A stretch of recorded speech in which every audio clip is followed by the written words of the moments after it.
Two leading stories this Friday night, new legal charges in the special counsel's Russia investigation as President Trump stirs things up in his visit to Britain.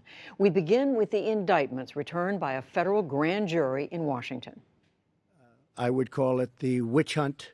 I would call it the rigged witch hunt. While President Trump spent part of his day in Europe condemning the Russia probe, Rod Rosenstein, the Deputy Attorney General of the United States, met cameras back in Washington to announce yet more charges in the investigation.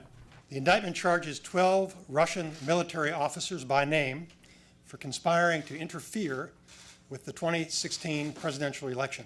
The indictment formally alleges that a dozen Russian intelligence officials hacked into the computers of the Clinton campaign, the Democratic Party, and state election officials, and staged the public release of damaging information. The indictment does not charge that Russians changed the outcome of the election, nor that any Americans knowingly corresponded with Russian officials. We need to work together to hold the perpetrators accountable. When we confront foreign interference in American elections, it's important for us to avoid thinking politically as Republicans or Democrats, and instead to think patriotically as Americans. The announcement comes just 3 days before President Trump is set to meet in Finland one-on-one with Russia's President Vladimir Putin.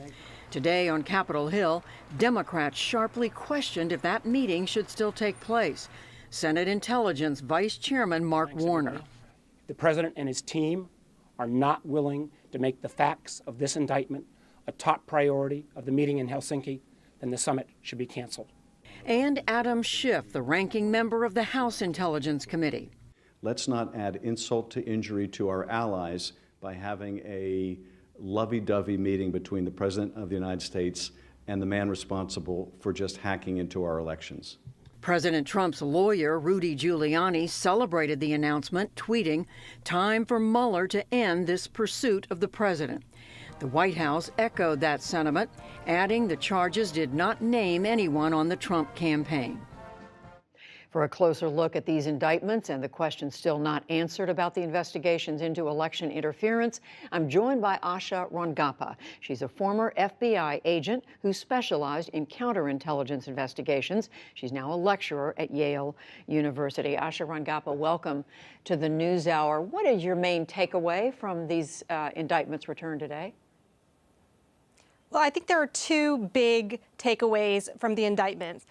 The first is that these are the first charges we're seeing from Mueller that is directly supporting the IC assessment that Russia, as a nation state, hacked into the DNC email server, weaponized that information, and tried to influence the election. And indeed, even went further than that, went into state boards of elections and took voter data.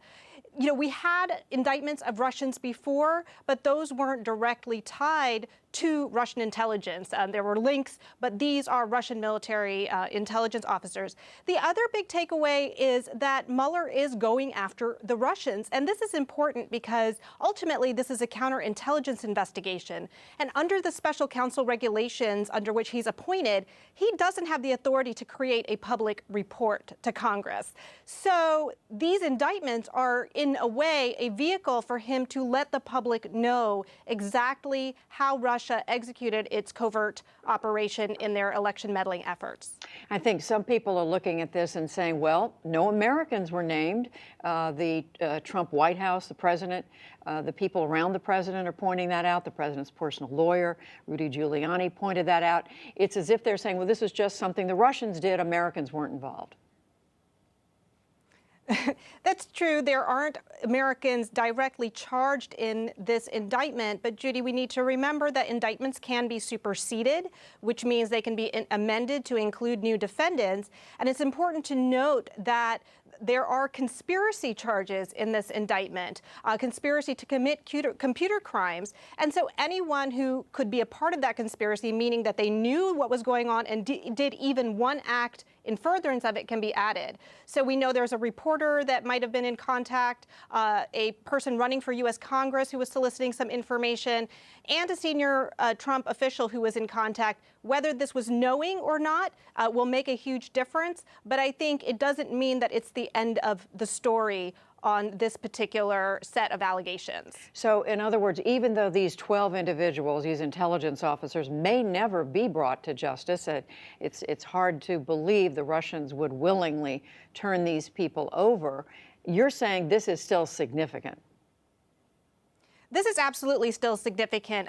You know, in the world of intelligence, you typically don't lay out for your adversary that you know what you've uncovered. You don't want to lay your cards on the table. And it's actually a risk for Mueller because in the previous indictment with Russians, the companies that were conducting the disinformation campaign, they have fought back in court. And this places Mueller in a position of having to reveal in discovery how he obtained this information, which can give Russia a heads up on our sources and methods.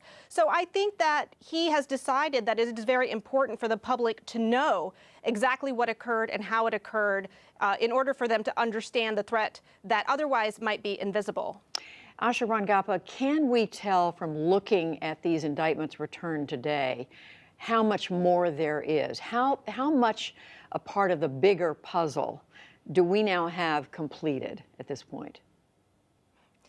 So there are several threads to what we've been referring to as Russia's active measures. There's the disinformation campaign, where there have been indictments. There's this hacking effort, which now there are indictments. There may be a campaign finance violations for which there may be indictments. And then I think the question is, again, who was helping the Russians? It would be highly unusual for a foreign intelligence service to be able to execute something in the United States without people on the ground helping them. Now, those could be Russian agents, they could be U.S. persons, but I would be surprised if there weren't other people that were eventually named in assisting or facilitating Russia in helping to carry out what is a very elaborate campaign to meddle in our election. Meaning could be Americans named. It could be Americans, absolutely. Unanswered questions. What do you still want to know? What should we be looking for that for the special counsel to tell us the next time there's an indictment returned, if there is one? Well, I think what I am curious about in light of this most recent set of indictments is what this means in terms of some of the actions and contacts in the Trump campaign. For example, the Trump Tower meeting, which was initiated by an offer of emails or dirt on Hillary Clinton, which we now know is linked back to Russian intelligence. There's also communications between Donald Trump Jr. and Roger Stone with WikiLeaks, which is it's named as Organization 1, but it's in the indictment as coordinating with Russian intelligence. Again, these could be unknowing or unwitting, but I think there's more scrutiny on why these contacts have been denied. And then, Judy, I think there's the very puzzling call out during the presidential debate by then candidate Trump for Russia to hack into Hillary Clinton's emails. And in the indictment, there was at least one attempt made on that same evening. So again, timing, coincidence, witting or not, I think that all of those things will take on more scrutiny, and there are more questions on timing and what people knew. So just quickly, does this tell us this is about to wrap up soon or not? I don't think this is close to wrapping up at all. In fact, I think that what this shows is that Mueller is investigating a number of different fronts. He is proceeding full speed ahead on all of them. He's even preparing for trial with Manafort now. So I think for those who think that this could wrap up before the midterm elections, I think they will be disappointed. Asha Rangappa, we thank you very much. Thank you.